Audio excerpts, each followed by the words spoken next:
Population होता क्या है, एक एरिया में टोटल नंबर ऑफ पीपल जो रह रहे होते हैं उसको ही हम पॉपुलेशन कहते हैं। ठीक है, जैसे आपने सुना होगा एक कंट्री की पॉपुलेशन, तो एक कंट्री के अंदर जितने लोग रह रहे होते हैं उसको हम वहाँ की पॉपुलेशन कहेंगे। ठीक है, एक सिटी की पॉपुलेशन यानी एक सिटी के अंदर टोटल नंबर ऑफ पर्सन जो रह रहे हैं उसको हम वहाँ की पॉपुलेशन कहेंगे, सिटी की पॉपुलेशन। और एक स्टेट के अंदर टोटल नंबर ऑफ पीपल जो रह रहे हैं उसको हम स्टेट की पॉपुलेशन कहेंगे। ठीक है, समझ आ गया। अब पॉपुलेशन किससे बनती है, लोगों से बनती है। तो आपको पता ही है लोगों के बारे में जानना, पॉपुलेशन के बारे में जानना क्यों इंपॉर्टेंट है, वो इस चैप्टर में देखेंगे। तो आपको पता ही है कि जो पीपल होते हैं, जो लोग होते हैं, वही रिसोर्सेज, बहुत सारे रिसोर्सेज को बनाते हैं और यूज़ भी करते हैं। ठीक है, और इंसान खुद में एक बहुत बड़ा रिसोर्स है। आपको पता ही है, जैसे देखो विंड एक एनर्जी है। ये हमें कैसे पता चला विंड एनर्जी है, जब हमने विंड मिल बनाया और विंड जो हवा से विंड मिल चलाया, उससे एनर्जी प्रोड्यूस हुई, तभी तो हमें पता चला कि विंड भी एक एनर्जी का रिसोर्स है। तो और ये विंड मिल किसने बनाया, इंसान ने बनाया। ठीक है, सोलर एनर्जी है, हमें पता हमें धूप से एनर्जी मिलती है, हमें पता कैसे चला, जब हमने सोलर पैनल बनाए। और ये सोलर पैनल किसने बनाए, इंसानों ने बनाए। तो इसलिए जो इंसान है वो भी एक बहुत बड़ा रिसोर्स है। ठीक है, एक सबसे मेन इंपॉर्टेंट रिसोर्स माना जाता है एक कंट्री के लिए। ओके, अगर मैं इंसान की बात करूँ तो ह्यूमन बीइंग एक प्रोड्यूसर भी है, एक कंज्यूमर भी है ऑफ द रिसोर्सेज। हम जो क्या कहते हैं बहुत सारे रिसोर्सेज बनाते भी हैं, जैसे गन्ने को चीनी में कन्वर्ट करते हैं, तो एक तरह से रिसोर्स ही हो गया, यानी हम रिसोर्सेज बनाते भी हैं और उसको यूज़ भी करते हैं। तो इसी वजह से एक कंट्री के अंदर जो पॉपुलेशन रह रही होती है उसके साइज़ के बारे में जानना, और कैसे कैसे लोग रहते हैं, क्या उसमें बूढ़े ज़्यादा रहते हैं, जवान ज़्यादा रहते हैं, ठीक है, या बच्चे ज़्यादा रहते हैं, ये जानना बहुत ज़्यादा इंपॉर्टेंट है कि एक कंट्री का साइज़ कितना, मतलब एक कंट्री का पॉपुलेशन साइज़ कितना है, उसका डिस्ट्रीब्यूशन कितना है, ये जानना बहुत ज़्यादा ज़रूरी है। और इसी को जानने के लिए क्या होता है, सेंसस होता है। सेंसस क्या होता है, सेंसस का मतलब हिंदी में बोले तो जनगणना। आपने सुनी होगी जनगणना, हर 10 साल में होती है, और ये सबसे पहले स्टार्ट हुई थी 1872 में। और जो सबसे पहली जो जनगणना हुई थी, सबसे पहली जो सेंसस हुआ था वो होता 1872 में, ब्रिटिश के टाइम में हुआ था। और अभी जो लास्ट हुआ है वो 2011 में हुआ। तो इस बुक के अंदर एक और बात बता दूं यार, अगर आपकी पुरानी बुक है ना तो उसमें 2001 का डेटा लिखा होगा, वो यूज़ नहीं करना, आपको 2011 का डेटा यूज़ करना है। तो जो इस बुक जो मैंने नोट्स बनाए हैं उसके अंदर मैंने डेटा 2011 का लिया है, तो आप उसी में से करना। ओके, तो जब सेंसस होता है, जब ये जनगणना होती है, तो उसमें क्या क्या चीज़ें देखी जाती है। पहली चीज़ जो देखी जाती है वो देखा जाता है पॉपुलेशन का साइज एंड डिस्ट्रीब्यूशन, यानी how many people are there and where they are located. सबसे पहली चीज़ तो देखी जाती है कि एक कंट्री में कितने लोग हैं और कहाँ कहाँ वो लोग रह रहे हैं। जैसे दिल्ली में कितने रह रहे हैं, हरियाणा में कितने, पंजाब में कितने। पहली चीज़ तो ये देखी जाती है जब सेंसस होता है। सेकंड चीज़ देखी जाती है population growth and the processes of the population change. दूसरी चीज़ ये देखी जाती है कि पॉपुलेशन ग्रोथ कितनी हुई है, कितने लोग जो पहले जितनी पॉपुलेशन थी उससे बड़ी है या घटी है इस टाइम पीरियड में, और कितनी बड़ी है और कितनी ग्रोथ हुई है, ये चीज़ देखी जाती है। ठीक है, इंपॉर्टेंट क्वेश्चन है कि जब जनगणना होती है, सेंसस होता है, तो उसमें क्या क्या चीज़ें देखी जाती है। तीसरी देखी जाती है कैरेक्टरिस्टिक और क्वालिटी ऑफ द पॉपुलेशन, यानी वहाँ पर किस एज के लोग रहते हैं, किस जेंडर के लोग रहते हैं, कितनी लिटरेसी है, ये देखी जाती है। ठीक है, यानी एज के हिसाब से देखें तो जवान, बूढ़े और बच्चे कितने कितने कितने परसेंट है, और फीमेल और मेल कितने हैं, कितने पढ़े लिखे हैं, ये सारी चीज़ देखी जाती है। देखा होगा आपने जब 2011 में, शायद तो आप बहुत छोटे हो गए उस टाइम, 2011 में जब जनगणना हुई थी, ऑलमोस्ट 8 साल पहले, तो 7 साल पहले, 8 साल ही हो गया, 8 साल पहले जब जनगणना हुई थी, सेंसस हुआ था, तो उसमें पूछा जा रहा था कि आप कितने पढ़े लिखे हो, ठीक है, आपकी एज कितनी है, सारी चीज़ें पूछी जाती है जनगणना में, सेंसस में। ठीक है, अब हम पढ़ेंगे पॉपुलेशन साइज एंड डिस्ट्रीब्यूशन। तो ये जो सेंसस हुआ था, इस सेंसस के बारे में लिखा है। जब मार्च 2011 में जब सेंसस हुआ था ना, तो उससे हमें पता चला कि हमारी जो पॉपुलेशन है वो 1.2 बिलियन है, यानी 1210.6 मिलियन, इतनी हमारी पॉपुलेशन है, यानी ऑलमोस्ट 1.2 बिलियन हो गया, जो पूरे वर्ल्ड का 17.5% है, जो कि बहुत ज़्यादा है, बहुत ज़्यादा है। हम एक तरह से चाइना को भी पीछे छोड़ देंगे कुछ सालों में। और अगर बात करें जाए इससे सबसे ज़्यादा लोग कौन से स्टेट में रहते हैं, तो Uttar Pradesh with the population size of 199 million, यानी ऑलमोस्ट 200 मिलियन के आसपास तो लोग हमारे उत्तर प्रदेश में रहते हैं, जो कि पूरे इंडिया का 16% है। ठीक है, यानी पूरे इंडिया में जितने लोग हैं उसका 16% तो सिर्फ उत्तर प्रदेश में रहते हैं। और ऑलमोस्ट सबसे ज़्यादा जो कम लोगों की बात करें तो सिक्किम में रहते हैं। ठीक है। सिक्किम के अंदर रहते हैं 0.6 मिलियन लोग, जो बहुत कम है। और क्यों रहते हैं वो भी क्वेश्चन है, वो मैं आपसे बाद में पूछूंगा। बट पहले तो ये देखो लक्षद्वीप, लक्षद्वीप की बात करें तो लक्षद्वीप वाला जो आइलैंड है ना, वहाँ पर ऑलमोस्ट 64,429 लोग ही रहते हैं, और वो भी ट्राइब्स हैं, ठीक है, एक स्पेसिफिक ट्राइब्स हैं वो। ओके अब almost half of the population, almost या जो 50% जो पॉपुलेशन है वो वेस्ट 5 स्टेट में रहती है, उत्तर प्रदेश, महाराष्ट्र, बिहार, वेस्ट बंगाल और आंध्र प्रदेश, ठीक है। अब नेक्स्ट क्वेश्चन है आपका, नेक्स्ट चीज़ है कि सबसे बड़ा स्टेट कौन सा है? राजस्थान। राजस्थान की बात करें तो वहाँ पर इतना बड़ा स्टेट होने के बावजूद भी वहाँ पर सिर्फ 5.5% लोग ही रहते हैं, और गोवा सबसे ज़्यादा स्मॉलर स्टेट है एरिया के वाइज। अब देखो क्वेश्चन क्या आता है, क्वेश्चन आपके एग्जाम में आता है कि राजस्थान इतनी बड़ी स्टेट है, फिर भी वहाँ पर सिर्फ 5.5% लोग क्यों रहते हैं? क्यों रहते हैं? क्योंकि वहाँ पर जो कंडीशन है, वेदर कंडीशन फेवरेबल नहीं है, वाटर प्रेजेंट नहीं है, लोग वहाँ पर रह नहीं सकते, जो ज़मीन है वो फर्टाइल नहीं है। ये क्वेश्चन आता है, ये लिखना है आपको आंसर, ठीक है, इसलिए बता रहा हूँ मैं आपको। सिक्किम की बात करें, सिक्किम की बात करें तो सिक्किम में भी बहुत ठंड है, वहाँ पर भी फेवरेबल कंडीशन नहीं है, फर्टाइल लैंड नहीं है, ठीक है, स्नो रहती है, तो ये इसी वजह से सिक्किम में भी पॉपुलेशन ज़्यादा नहीं है, समझ रहे हो ना।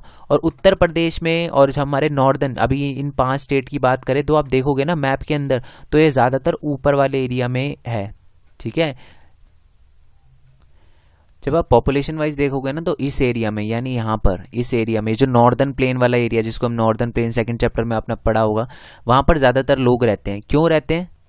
ये 5 स्टेट भी नॉर्दर्न की है, मध्य जो उत्तर प्रदेश, महाराष्ट्र, बंगाल, तो यहाँ पर इतने सारे लोग क्यों रहते हैं? क्योंकि फेवरेबल कंडीशन है, जो एटमॉस्फेयर है वो ज़्यादा एक्सट्रीम नहीं है, जो सॉइल है वो बहुत ज़्यादा फर्टाइल है, बहुत ज़्यादा उपजाऊ, वहाँ पर बहुत अच्छे अच्छे पेड़ उगते हैं, बहुत अच्छे से फूड वगैरह ग्रो होता है, तो इसी वजह से रिवर वगैरह बहुत ज़्यादा है यहाँ पर, तो इसी वजह से ज़्यादातर पॉपुलेशन रहती है आपकी नॉर्दर्न प्लेन में। समझ आ गया ना? क्वेश्चन आएगा कि नॉर्दर्न प्लेन में पॉपुलेशन ज़्यादा क्यों रहती है, राजस्थान में कम क्यों रहती है, तो ईजिली अब आप बता पाओगे, ठीक है। अब अगर इंडिया की पॉपुलेशन और डेंसिटी की बात करी जाए तो सबसे पहले तो India's population distribution by density, तो डेंसिटी यानी इंडिया के अंदर जो लोग रहते हैं वो कितने डेंस है, मतलब एक एरिया में ज़्यादा 1 किलोमीटर के, अगर देखो 2011 में जो जनगणना हुई थी उससे हमें पता चला कि अगर मैं बिहार की बात करूँ तो बिहार के अंदर 1 किलोमीटर के एरिया में, 1 किलोमीटर के एरिया में ऑलमोस्ट 1100 लोग रहते हैं, 1102 लोग रहते हैं 1 किलोमीटर के एरिया में, जो कि बहुत ज़्यादा है। 1 किलोमीटर का एरिया कुछ भी नहीं होता और उसमें 1100 लोग रहते हैं अगर बिहार की बात करूँ तो मैं। और अगर मैं बात करूँ अरुणाचल प्रदेश की, तो अरुणाचल प्रदेश में 1 किलोमीटर में 17 लोग रहते हैं। तो ये यही होती है डिस्ट्रीब्यूशन, जो डेंसिटी है, साइंस में पढ़ा होगा, डेंसिटी का मतलब होता है घनापन, जो डेंस कहते हैं जिसको, है ना। तो एक एरिया में बिहार की बात करें तो सबसे ज़्यादा डेंस है। क्वेश्चन आ सकता है आपको, सबसे ज़्यादा डेंसिटी कौन से स्टेट में है? बिहार में 1102 लोग रहते हैं पर स्क्वायर किलोमीटर में, जो बहुत ज़्यादा है, ठीक है। और सबसे कम लेस डेंसिटी वाली स्टेट कौन सी है पॉपुलेशन से? वो है अरुणाचल प्रदेश, जो कि 17 लोग रहते हैं किलोमीटर। क्यों रहते हैं 1 किलोमीटर? वही फेवरेबल कंडीशन नहीं है, एटमॉस्फेयर खराब है, फर्टाइल लैंड नहीं है, पानी नहीं है, तो ये सारा का सारा है, ठीक है। अरुणाचल प्रदेश वही ऊपर सिक्किम वगैरह की साइड है। ओके अब अगर एवरेज निकालें पूरे स्टेट का तो 382 लोग 1 किलोमीटर में रहते हैं, पूरे इंडिया का एवरेज बता रखा है ये, ठीक है। अब ये वाला पॉइंट तो मैं आपको पहले ही बता चुका हूँ कि factor responsible for the sparse population, यानी एक जगह बहुत ज़्यादा लोग रहते हैं, एक जगह कम पॉपुलेशन रहती है, तो उसका क्या कारण है? रग्ड टेरेंस होते हैं and unfavourable climatical condition are primary responsible for the sparse population. इसका मतलब है कि एक एरिया में बहुत कम लोग रहते हैं और एक एरिया में बहुत ज़्यादा, उसका सबसे बड़ा कारण है कि फेवरेबल कंडीशन नहीं होती, अनफेवरेबल क्लाइमेटिक कंडीशन होती है, जो कि रिस्पॉन्सिबल होती है पॉपुलेशन के स्पार्स होने से, पॉपुलेशन के स्पार्स होने का कारण है ये। एक जगह बहुत ज़्यादा लोग रहते हैं, एक जगह बहुत कम, क्योंकि फेवरेबल क्लाइमेटिकल कंडीशन नहीं है। नेक्स्ट पॉइंट है, अगर आपकी असम की बात करी जाए तो Assam and the most peninsular state have moderate population density. Assam की बात करें तो वहाँ पर ऐसा भी नहीं है कि बहुत कम लोग रहते हैं और बहुत ज़्यादा लोग रहते हैं, नॉर्मल लोग रहते हैं। ऐसा नहीं है कि बिहार की तरह बहुत ही ज़्यादा लोग रहते हैं और ऐसा भी नहीं है कि अरुणाचल प्रदेश की जगह बहुत कम लोग रहते हैं। तो क्योंकि वहाँ पर एटमॉस्फेयर थोड़ा ठीक ठाक है, तो मॉडरेट यानी ना ज़्यादा कम ना ज़्यादा लोग रहते हैं। अगर हिली एरिया की बात करूँ, जैसे जम्मू कश्मीर की बात करूँ ना, तो वहाँ पर आपको पॉपुलेशन बहुत कम मिलती है। क्यों मिलती है? Dissected and the rocky nature of the terrains, मतलब ये पहाड़ वाली थोड़ी ऊबड़ खाबड़ जमीन होती है। Moderate to the low rainfall, जो रेनफॉल होती है बहुत कम होती है। Shallow and the less fertile soil, जो शैलो वैली होती है वो और लेस फर्टाइल होती है, जिसकी वजह से पॉपुलेशन डेंसिटी इन्फ्लुएंस होती है, यानी लोग बहुत कम रहते हैं ये एरिया में। जैसे जम्मू कश्मीर आप कभी जाओ तो देखना बहुत कम लोग रहते हैं वहाँ पर, ठीक है। नेक्स्ट है आपका नॉर्दर्न प्लेन। नॉर्दर्न प्लेन में आपको बहुत ज़्यादा मिलेंगे, नॉर्दर्न प्लेन एंड कर्नाटका और साउथ में बहुत ज़्यादा हाई पॉपुलेशन मिलेगी आपको, हाई पॉपुलेशन डेंसिटी मिलेगी, बहुत ज़्यादा लोग रहते हैं वहाँ पर। ऐसा क्योंकि वहाँ पर फ्लैट प्लेन है, मतलब बिल्कुल सपाट एरिया, ऐसा नहीं है ऊबड़ खाबड़ नहीं है पहाड़ों की तरह, और वहाँ पर फर्टाइल सॉइल है, ठीक है, उपजाऊ ज़मीन है, वहाँ पर अच्छी फसल होती है, और अबंडेंट रेनफॉल, जो रेनफॉल होती है वो भी बहुत बढ़िया तरीके से होती है, बहुत अच्छी रेनफॉल होती है वहाँ पर, ठीक है। नेक्स्ट है आपका population growth and processes of the population change. तो ये पॉपुलेशन जो ग्रोथ हो रही है और पॉपुलेशन चेंज के बारे में थोड़ा हम पढ़ेंगे कि पॉपुलेशन जो ग्रोथ हो रही है उसको हम कैसे नापते हैं। देखो, the number and the distribution and the composition of the population are constantly changing. आपको पता ही है पॉपुलेशन का नंबर और ये जो डिस्ट्रीब्यूशन है कि कभी हमारे इंडिया में देखो आज है ना जवान बहुत ज़्यादा है, बट कुछ ऐसा टाइम आएगा जब बूढ़े, क्योंकि वही जवान बूढ़े होंगे तो बूढ़ों की पॉपुलेशन बहुत ज़्यादा हो जाएगी। तो यानी पॉपुलेशन जो ग्रोथ है और पॉपुलेशन का कंपोजिशन वो चेंज होता रहता है टाइम के साथ साथ। This is the influence of the interactions of the three process. और ये होता क्यों है? Because of birth rate, death rate और माइग्रेशन। इसके बारे में मैं आपको आगे बताऊंगा। इन तीनों वजह से ही पॉपुलेशन बहुत ज़्यादा इन्फ्लुएंस होती है एक कंट्री की, ठीक है। अब पॉपुलेशन ग्रोथ के बारे में पढ़ते हैं। Population growth of the population refer to the change in the number of inhabited of the country. Population growth का मतलब क्या होता है? जब एक एरिया में जो लोगों की काउंटिंग है, लोगों का नंबर है, जब बदलता है, बढ़ता है, तो उसको हम पॉपुलेशन ग्रोथ कहते हैं, ठीक है। एक यानी मान लो 10 साल के अंदर एक पॉपुलेशन में बहुत ज़्यादा इंक्रीज आया तो उसको हम पॉपुलेशन ग्रोथ कहते हैं, ठीक है। अब पॉपुलेशन ग्रोथ को हम दो तरीके से बता सकते हैं। जैसे एक तो होता है एब्सोल्यूट नंबर और एक होता है चेंजिंग इन परसेंटेज। बड़ा इजी है ये, बच्चे बड़ा कंफ्यूज जाते हैं इस पर, बहुत इजी है यार ये। देखो, आज आपकी क्लास में 40 बच्चे हैं, कल 50 हो गए। एब्सोल्यूट नंबर की बात करूँ तो कितने बच्चे बढ़ गए? 10 बच्चे बढ़ गए, सिंपल। तो पॉपुलेशन ग्रोथ कितने की हुई होगी? 10 बच्चों की। अब मान लो आपके पास 40 बच्चे थे, 40 के 44 हो गए। अब आपने बोला कि सर, मैंने पूछा कि कितने परसेंट बच्चे बढ़े, आप बोल रहे हो कितने परसेंट पॉपुलेशन ग्रोथ हो रही, आप बोल रहे हो 10%।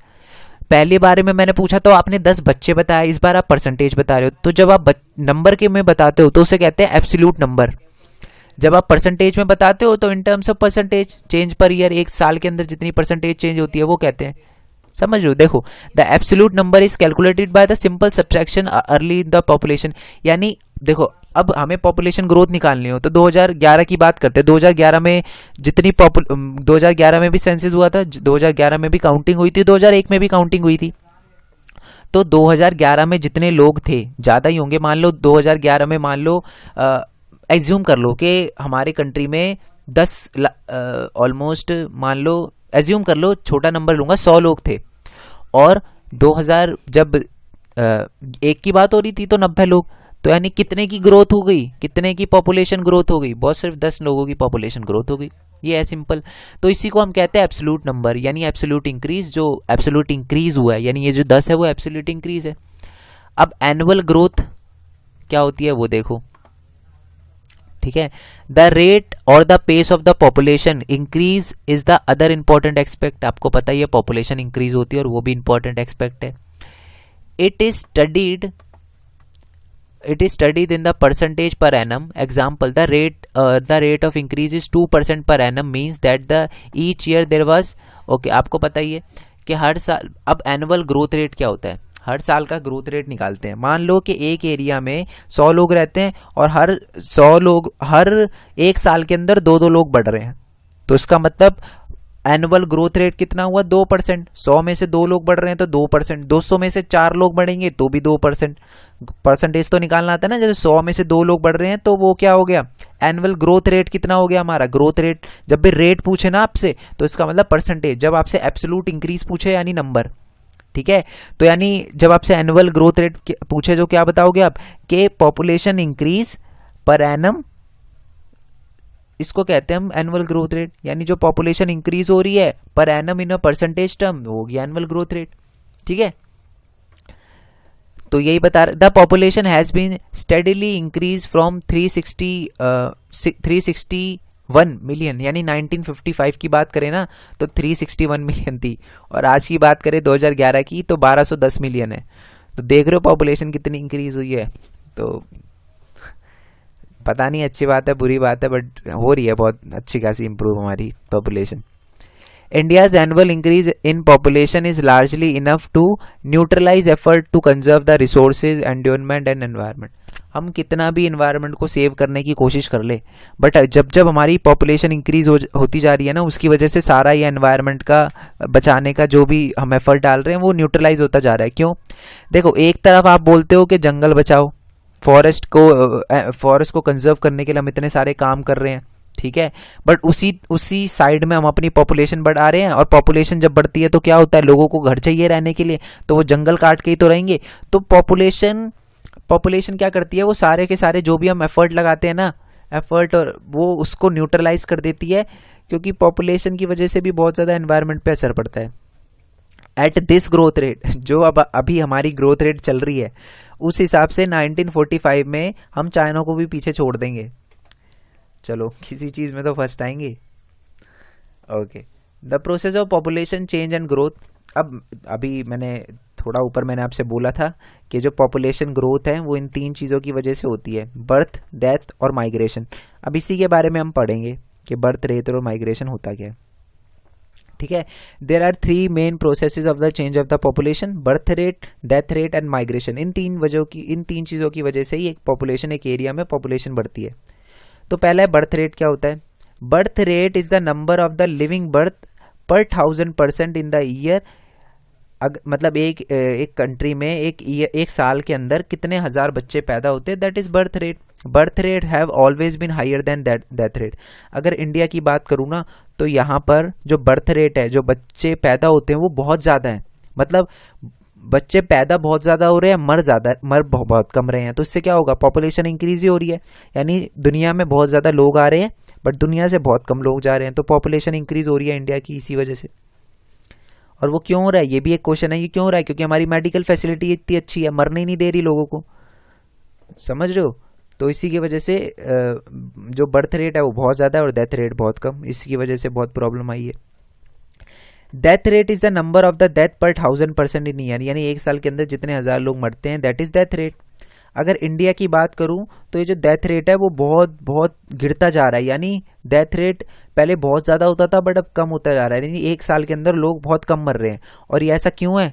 ऐसा इसलिए है कि 1980 में हमारा, क्योंकि हमारी जो हमारी ये मेडिकल लाइन है, ठीक है, हमारी साइंटिस्ट लोगों ने, मेडिकल की बात करें, डॉक्टर वगैरह ने बहुत ज़्यादा ग्रोथ कर ली है, बहुत ज़्यादा अच्छी एक क्या कहते हैं उसको, टेक्नोलॉजी का यूज़ कर रहे हैं और लोगों की जान बचा रहे हैं, जो कि अच्छा भी है। बट एक तरह से हमारी पॉपुलेशन को वो इंक्रीज़ कर रहा है। अगर 90s 80s की बात करें ना, तो हमारा हाई ग्रोथ रेट था, हमारा हाई बर्थ रेट था, but declining death rate resulting the higher rate of population. 1981 से ही हमारा जो 1981 की बात करूं तो उस समय भी हमारा जो बर्थ रेट था वो बहुत ज़्यादा हाई था और डेथ रेट कम होता जा रहा था उस समय, क्योंकि उसी समय टेक्नोलॉजी वगैरह, डॉक्टर बहुत अच्छे फैसिलिटी के साथ आ रहे थे। इसी की वजह से 1981 से पहले की बात करें ना, तो उस समय हमारा जो डेथ रेट था वो बहुत हाई था, बहुत ज़्यादा लोग मरते थे, क्योंकि इतनी बढ़िया टेक्नोलॉजी नहीं थी। बट आज टेक्नोलॉजी है तो लोगों की जान बहुत अच्छे से बचाई जा रही है, जो कि एक तरह से अच्छा है, बट पॉपुलेशन इंक्रीज हो रही है। तीसरा फैक्टर है बॉस माइग्रेशन। ये बहुत इजी है, ठीक है, पता नहीं आपने जियो में भी पढ़ा होगा, साइंस में भी पढ़ा होगा, और ये अपना सिविक्स में भी पढ़ा होगा, और इकोनॉमिक्स में भी पढ़ा होगा। माइग्रेशन होता क्या है? It is the movement of the people across the region and the territory. एक जगह से दूसरी जगह जाने को ही माइग्रेशन कहते हैं। सिंपल दो होते हैं, एक तो इंटरनल माइग्रेशन और एक एक्सटर्नल माइग्रेशन। अब इंटरनल माइग्रेशन क्या होता है? इंटरनल माइग्रेशन होता है जब एक ही देश के अंदर हम एक ही देश, मतलब देखो, जैसे आप देखोगे, नोटिस करोगे, जैसे बहुत सारे जो यूपी में रहते हैं लोग, बिहार में रहते हैं, वो दिल्ली में शिफ्ट होते जा रहे हैं। तो इसे कहेंगे हम इंटरनल माइग्रेशन, यानी एक ही देश के अंदर वो स्टेट बाय स्टेट एक स्टेट को छोड़ के दूसरी स्टेट में जा रहे हैं, तो दैट इज इंटरनल माइग्रेशन। अब एक होता है एक्सटर्नल माइग्रेशन। एक्सटर्नल माइग्रेशन का मतलब होता है the movement of the people across the country, यानी एक कंट्री से दूसरी कंट्री जा रहे हैं। जैसे कि आप देखोगे कि अगर आप दिल्ली में हो तो दिल्ली में आपने उत्तम नगर वाला थोड़ा सा अगर एरिया देखा हो तो आप नोटिस करोगे वहाँ पर बहुत ज़्यादा अफ्रीकन जो लोग हैं वो आ गए हैं, दैट इज एक्सटर्नल माइग्रेशन। समझ गए? ओके अगर मैं इंडिया की बात करूं तो most of the migration has been from the rural to urban. अब बहुत सारे लोग जैसे बिहार से और यूपी से जो गांव है वहां से अब वो अर्बन यानी दिल्ली में आना स्टार्ट कर रहे हैं। यानी ज़्यादातर जो माइग्रेशन होता है हमारा इंडिया के अंदर गांव के इलाकों से शहर के इलाकों में लोग बढ़ते जा रहे हैं। क्यों बढ़ते जा रहे हैं? क्योंकि गाँव में बहुत ज़्यादा पॉवर्टी है, गरीबी, अनएम्प्लॉयमेंट है, लोगों को जॉब नहीं मिलती, इसलिए वो शहरों में आते हैं कि उनको थोड़ी अच्छी एम्प्लॉयमेंट मिले, थोड़ी जॉब वगैरह अच्छी खासी मिले और वो अपनी लाइफ को अच्छे से बिता पाए। ठीक है। इफेक्ट ऑफ माइग्रेशन, अभी जो माइग्रेशन होता है उससे फ़र्क क्या पड़ता है? माइग्रेशन से क्या फ़र्क पड़ेगा? It change the population size. पहला तो है कि it change the population size, इसका मतलब ये है कि इससे पॉपुलेशन साइज चेंज होता है। इसका मतलब कि ज़्यादातर लोग अब दिल्ली में आ रहे हैं तो दिल्ली की पॉपुलेशन तो बढ़ेगी, है ना, तो इससे पॉपुलेशन में असर पड़ता है, पॉपुलेशन साइज में असर पड़ता है। दूसरा, it also change the population composition of the urban and the rural population in terms of age and sex composition. इसका मतलब है दूसरा ये हो रहा है कि पॉपुलेशन जो कंपोजिशन है, यानी देखो यूपी और बिहार से जो मैंने अभी एग्जांपल दिया है तो वहाँ से जो लोग आ रहे हैं उनकी जो एज है वो क्या होगी? ऑब्वियस सी बात है वो जवान होंगे। बहुत ज़्यादा बूढ़े लोग तो आएंगे नहीं, या बहुत ज़्यादा बच्चे 5-5 साल के वो तो आएंगे नहीं यहाँ पर जॉब की तलाश में। जो लोग आते हैं वो क्या होते हैं? जवान होते हैं। तो वहाँ पर बिहार में और यूपी में बात करें तो वहाँ पर जवानों की पॉपुलेशन थोड़ी बहुत कम होती जा रही है गाँव में, और यहाँ पर जवानों की पॉपुलेशन इंक्रीज होती जा रही है। तो इससे क्या होता है? रूरल और अर्बन दोनों, शहर और गाँव में दोनों में population in terms of age और सेक्स कंपोजिशन बदलती जा रही है। और ज़्यादातर आते कहाँ से हैं? मेल आते हैं, तो सेक्स कंपोजिशन भी चेंज हो रहा है, ज़्यादातर मेल आ रहे हैं तो मेल जेंडर के लोग ही आ रहे हैं। तो ठीक है। In India the rural urban migration has resulted a steady increase in the percentage of the population in city and town. और ये जो रूरल से जो गांव के इलाकों से लोग शहर की तरफ आ रहे हैं, इसी की वजह से बहुत ज़्यादा इंक्रीज आया है अर्बन यानी शहरों के इलाकों में। ओके यार, फर्स्ट पार्ट हो गया, सेकंड पार्ट में चैप्टर खत्म करवा दूंगा। वीडियो अच्छी लगी हो तो लाइक करना, चैनल को सब्सक्राइब करना, जितना